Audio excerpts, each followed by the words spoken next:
di mata orang Taiwan itu, taunya orang Indonesia itu TKI only. Oke. Oh ya? Ya, jadi orang Indonesia yang bekerja di Taiwan itu mereka taunya ya TKI. Jadi ketika masuk di kantor mendapatkan apa ya? Stereotype lumayan, ya? ya stereotip dan lumayan kayak dinyinyirin sama kolik yang lain. Oke. Pikir bos ngapain sih? Lu hire orang Indonesia. TKI bisa kerja apa di company? Tapi gue nih punya beberapa temen Mm-mm. yang sudah demek banget, maaf ya, sudah demek banget Indo gitu karena tadi penganggurannya 7, something. Kalau di sana kita mikir kayaknya di Kanada enak, di Jepang oke, dikasih lahan buat sawah katanya gitu ya. Di Australia jadi tukang cuci piring bisa hidup layak gitu. Nggak semua orang loh bisa survive untuk ngelewatin fase itu Betul. gitu. Jadi kalau misalnya tadi lo bilang ya emang menarik sih, tapi lu kuat nggak mental lu? Lu jangan nanti baru nyampe sana seminggu sebulan, duh kayak nggak kuat deh gue.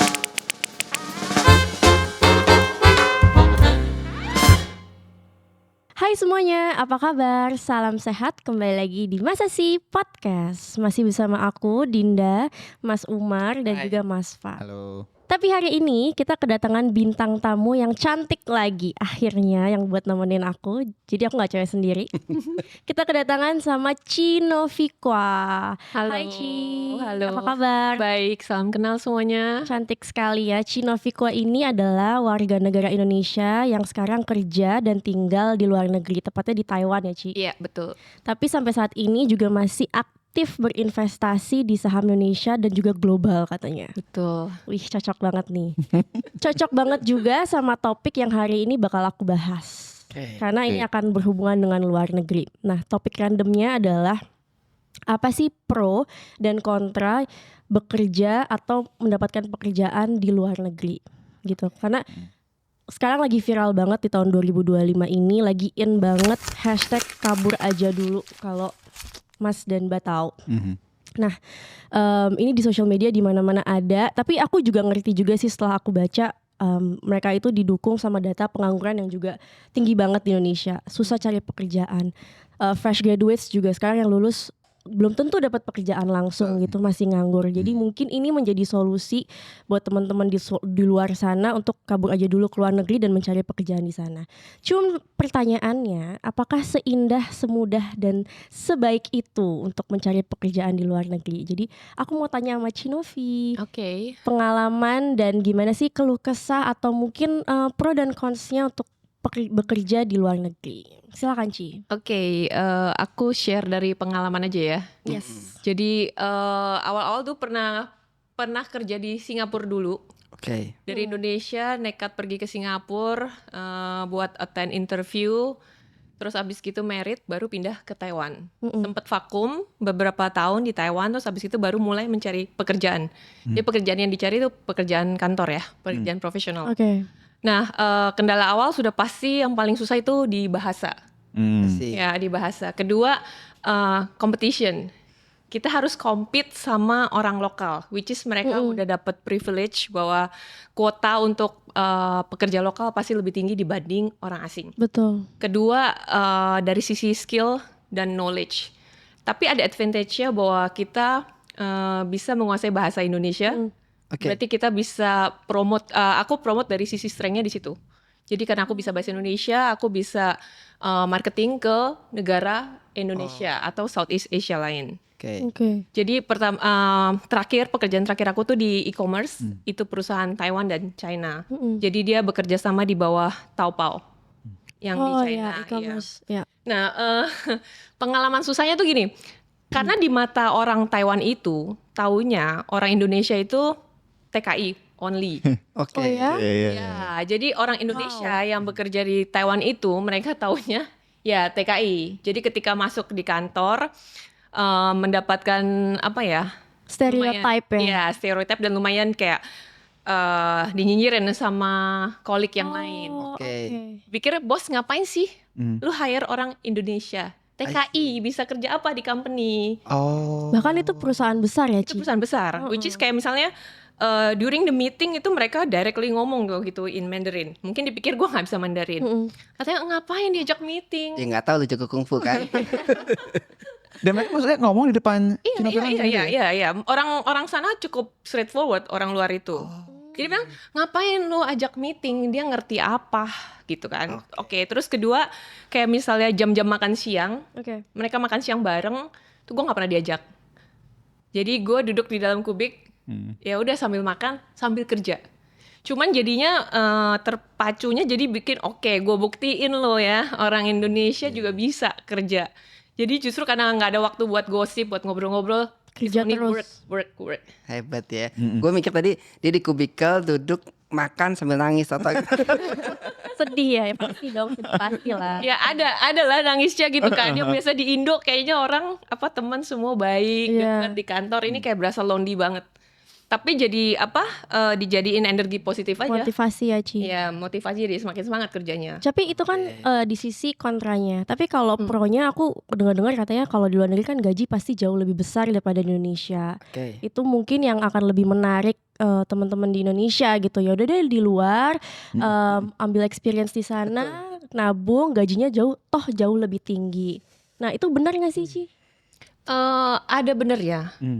Dalam artian kayak misalnya average UMR untuk TKI di sana untuk caregiver gitu sekitar take home pay mereka bisa bawa sekitar 15 juta rupiah. Double digit ya di sana ya. Ya, 15 juta rupiah. Cukup menjawab ya. Ya, cuman mungkin di awal-awal agak berat karena tantangannya itu biasanya dipotong oleh agent.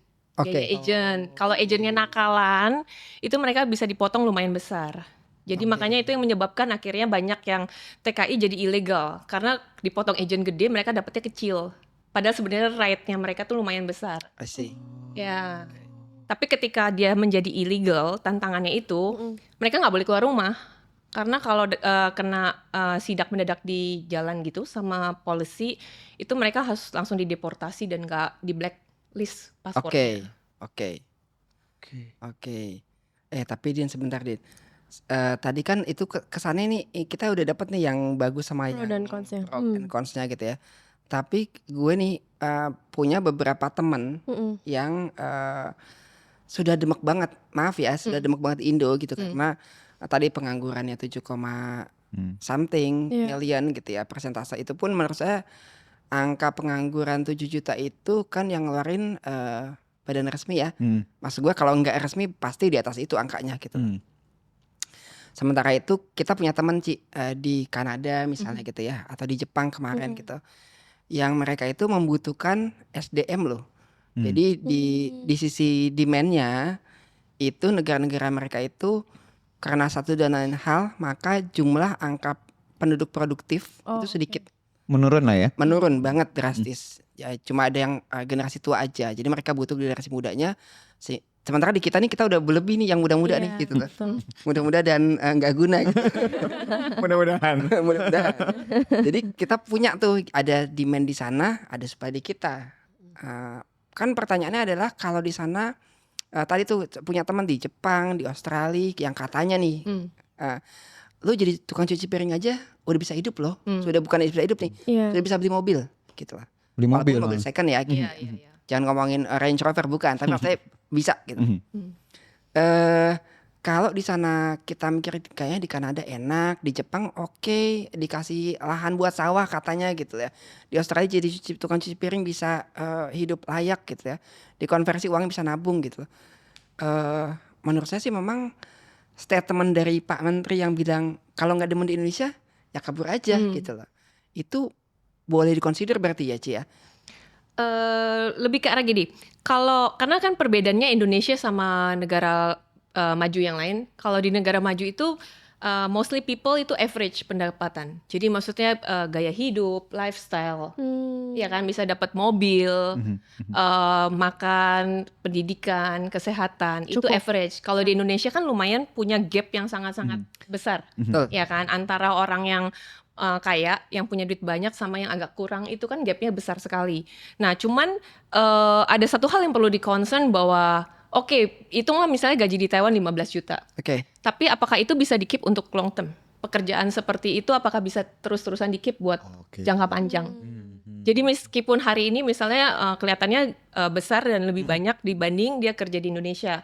Tapi apakah misalnya jaminan dia bisa stay di situ terus menerus atau tidak? Gak sustain ya. Ya, jadi balik lagi kalau menurut gue pribadi ya harus improve diri sendiri dari sisi skill Oke. dan knowledge kalau mau bisa compete di luar negeri. Untuk sebenarnya di Indonesia pun sama kan. Kalau kita mau bertahan di negara manapun, yaitu kita harus bisa compete. Yang kayak tadi aku challenge di Taiwan kerja digituin, tapi karena kerja terus akhirnya bisa membuktikan justru divisi yang lain gak menghasilkan. Divisi aku tuh improve terus. Dari sisi sales bisa buka banyak shop di seluruh Southeast Asia sampai akhirnya gue diundang jadi speaker di Southeast Asia e-commerce conference, Di jadi sana. pembicara di Taiwan. Mewakili Keren. Taiwan tapi berbicara tentang how to make a business in Southeast Asia. Oke. Yang akhirnya bosnya juga akhirnya bilang sama semua kolik yang tadi yang ngerendahin orang Indonesia, dia bilang, lihat lu pada bikin company lost money, she make money for the company. Oke. Padahal Indonesian ya, Ci. Iya, padahal Indonesia. Dan Jadi udah di dadaku tuh ya. udah di dadaku juga pagi sore. Nggak, berarti sebenarnya kalau misalnya kita let's say ambil keputusan pindah keluar untuk kerja kayak seperti kayak Cinovi bilang, tahap awal tuh sebenarnya susah banget loh kalau gue denger ya. Iya. Masalah bahasa gitu kan. Kedua juga lu pasti akan tanda kutip di underestimate dulu lah ya, karena Oke. stereotipnya mungkin Indonesia di mata mereka seperti apa. Jadi kan sebenarnya takes time ya. Dan kalau gue ngeliatnya nggak semua orang loh bisa survive untuk ngelewatin fase itu Betul. gitu. Jadi kalau misalnya tadi lu bilang ya emang menarik sih, tapi lu kuat nggak mental lu? Lu jangan nanti baru nyampe sana seminggu sebulan, duh kayak nggak kuat deh gue. Lu langsung update status kan nggak segampang itu loh ternyata. Kalau dengerin dari Cinovi cerita loh, bahkan dia udah ngelatin fase bahwa makan siang sambil kerja, kadang-kadang nangis gitu loh. Lu bisa nggak? Maksudnya itu yang susah loh sebenarnya. Iya. Gue tambahin tadi. Setahu gue malah di negara lain sih itu ada proteksi buat warga negaranya. Jadi misalkan yang gue tahu di Jerman gitu ya. Jadi khusus untuk level ini, kalau mau masuk level manajerial gitu ya, itu cuma bisa buat citizennya mereka aja. Kalau impor imigran itu nggak bisa. Lo mesti masuk yang di level bawah doang misalnya gitu ya. Terus tadi yang mesti kita tanyain sama Cinovi itu adalah sebenarnya kalau lo udah nih gue shit lah Indonesia nih, gue cabut gitu ya, kabur aja dulu. Setelah kabur ternyata di sana nggak treat well, Nggak sesuai kayaknya ekspektasi. gue aduh mendingan di Indonesia deh nih gitu ya. Gimana? Balik lagi ongkos sudah nggak ada nih, karena kita benar-benar survivor aja gitu kan, ongkos nggak ada. Terus tadi tuh dapat treatment yang second class warga negaranya gitu loh. Jadi apa yang mesti kita lakukan nih? Have you ever Tipsnya. been in that situation gitu loh? Yes. Tuh. Ya balik lagi harus mempersiapkan ya, dalam artian ketika kerja di luar negeri, kalau misalnya berhasil mendapatkan pekerjaan di luar negeri, jangan dianggap bahwa gaji gue gede nih, gue pulang ke Indonesia gue spend kan rasanya kayak Tajir banget Iya. langsung misalnya. bener nggak? Justru harusnya berpikir buat long termnya. Jadi dananya harus diinvestasikan lah sebagian atau mau diputar. Jadi in case one day dia nggak bisa kerja lagi di luar negeri, Oke. dia harus balik ke Indonesia, dia udah punya preparation. Betul. Jangan sampai come back home empty handed. Tapi Ci, gue mau nanya, pas pindah ke sana itu, lu kayak harus ada kayak minimum dana yang harus tersedia gitu nggak sih? Misalnya, ya misalnya gue kan kalau misalnya ngeliat orang-orang dengan hashtag kabur aja dulu, gue nekat dulu aja deh ke sana gitu loh. Benar-benar. Terus ya udah cobain deh seminggu 2 minggu di sana. Nah tapi sebenarnya ketika kita sampai sana itu harus ada kayak, lu harus ada minimum deposit lo sekian, lu harus ada punya uang lo tabungan sekian. Dan kalau lu dalam waktu sekian nggak bisa mencukupi, ya lu harus balik. Itu kayak gitu atau nggak sih? Cut loss tuh ya. Cut loss nangis kalau itu. Harus ada, jadi bisa berbeda-beda jumlahnya. Jadi menurut gua tergantung negara mana yang lu mau pergi. Oke. Oke. Lu harus tahu izin tinggalnya itu periodnya untuk berapa lama. Lu calculate biaya hidup selama itu. Oke. Ketika lu mencari pekerjaan berapa. At least lu harus punya spare itu di kantong. Berarti harus riset lengkap ya ini. Dana darurat ya Ya. itu berarti. Cinovi ini adalah imigran yang legal, bener Ci ya? Iya. Karena banyak some of my friends itu kalau kabur aja ya udah kabur aja, bawa tas backpack ke sana, Bonek which is illegal. Kalau survive alhamdulillah, kalau enggak ya maaf. Mostly begitu gitu loh. Jadi mungkin sarannya lebih well prepared aja gitu ya. Iya. I see. Research di sana gimana, tentang pekerjaannya apa yang lagi dipilih, terus siapin dana darurat, itu juga harus penting ya. Jangan sampai jadi double boncos. Ya kan? Iya. Tabungan udah habis. Di Buat sana di sana, di sana nggak dapet kerjaan. kerjaan, Karena luntang lantung udah nggak kuat, duit udah habis, akhirnya pulang balik ke Indonesia, tapi ya tabungan udah habis juga. betul. Jadi nggak seindah dan nggak seenak itu sebenarnya ya kalau menjawab kabur aja dulu dengan mindset yang nggak well prepared teman-teman. Jadi kayak yang di TikTok bikin ada apa tuh namanya mereka bikin konten anak-anak luar negeri yang kerja di sana, tinggal di sana tuh kan enak-enak semua kan. Kayak gimana kehidupannya, vlognya gitu, a day in my life ya. Tapi sebenarnya untuk mendapatkan hal itu prosesnya lama banget dan panjang banget menurut aku sih. Jadi nggak bisa cuman padahal kemarin mungkin di konten yang namanya konten ya, ada yang orang selalu ngasih tahu bahwa gue hidup bahagia gitu di sana ya. Padahal ada juga loh artis yang sudah lama atau cuma jadi pengamen jalanan. Maksud gue it happen gitu loh. When shit happen you have to face it. Terus gimana caranya survive? Tadi Ci Novi bilang kalau lu masih bisa musik mungkin ada skill yang you can make money lewat itu. Kalau yang biasa-biasa aja you have no skill, terus lu mau pantomim apa gitu kan bingung gitu. Ada yang jadi driver Uber sama Grab kan ya di luar negeri, artis Indonesia juga. Kalau gue not satu bahasa sih, asli bahasa. Kalau kita mungkin kalau ke Inggris ya oke lah ya, baik kayak maksud gue Inggris. Lu lu ke Hongaria gitu misalkan. I mean come on man gitu. Balik lagi sebenarnya plus minus ya di Indonesia sebenarnya menurut gue cari duit tuh terkadang bisa lebih mudah karena marketnya sangat-sangat besar, populasinya besar. Kalau mau dilihat banyak artis kan yang dari Thailand, Jepang, akhirnya di sini ya. Akhirnya di sini mereka malah sukses kan, betul. jadi terkenal di Lu negaranya belum. Pasar Moon gak usah. Om jangan sebut yang kuno gitu dong. Aku nggak tahu. Nggak tahu sih ya. Ya, oke betul. Jadi orang luar negeri malah nyari duit di sini gitu ya. Kitanya malah ke sono gitu loh. Oke, nah itu tadi beberapa tips dari Cinovi. Nah aku mau terakhir deh pertanyaan buat Cinovi. Waktu itu alasannya apa memilih untuk bekerja di luar negeri dibandingkan Indonesia? Karena kalau nggak salah udah berapa belas tahun yang lalu ya Ci. Dan kalau boleh kasih tips ke teman-teman yang sekarang biar nggak terlalu kemakan sama hashtag kabur aja dulu, menurut Cici gimana, yes or no? Dan kira-kira point of view Cici apa? Singkat aja. Oke. Pertama dulu sih kabur nekat ke Singapura namanya jiwa muda.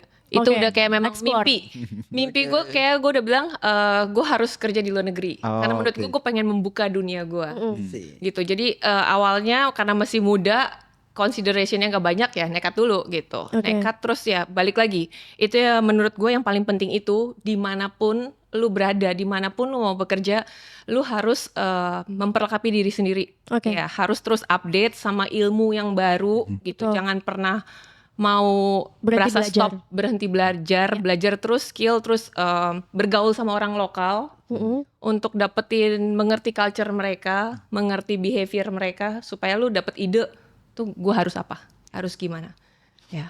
Nah itu dia. Ada tambahan buat yang mungkin mau kabur aja dulu? Enggak, gue tadi sebenarnya mau nanya, should we just do it aja legally atau illegally apa gimana gitu. Karena kan tadi kalau ngomong cepat ada dana yang mesti disiapin, ada visa, ada paspor, ada legal things. Legally dong. Apa gimana gitu. Karena banyak orang yang ada berani nekat sukses. Ada juga yang gembel ada. Tapi itu dia kan kata Novi jadinya nggak long term kan, jadinya nggak buat jangka panjang kalau kayak gitu ya. Jadi kalau si Om Umar tadi nanya gitu ya, menurut gue tipsnya gini, satu yang dikonsider umur lo. Kalau lo masih muda, you are willing to take the risk, ya kan? Iya kan? Kalau lo udah berkeluarga dan lo lebih berumur, kan mempertimbangkan lebih banyak. Betul. Jadi balik lagi ke manajemen risk. Emang kalau trader emang beda sih. Jadi perhitungkan resiko berapa banyak yang lu bisa cut loss kalau rencananya gagal. Jangan sampai jadinya judi, gambling. Pergi aja dulu, gue susah apa enggak ya itu ya lu susah mengharapkan sukses dari gambling. Ada lagi Mas Fat? Gak ada sih kalau dari gue, cuma tadi gue pas gue tangkap yang terakhir adalah kalau lu well prepared itu harusnya akan bagus bagi umur lu masih muda. Tapi kalau ternyata mungkin usia lu udah gak produktif, lu punya keluarga, itu jatuhnya bukan nyari kerjaan sih, lebih ke suicide mission sih. Yes, itu dia. Thank you Ci. Itu dia perjalanan karirnya Cinovi di luar negeri. Jadi teman-teman please diambil tuh pengalamannya Cinovi, udah ngasih tahu kalian gimana. Jangan main FOMO aja, kabur aja dulu tanpa adanya well preparation ya. Thank you. See you in the next video. Bye.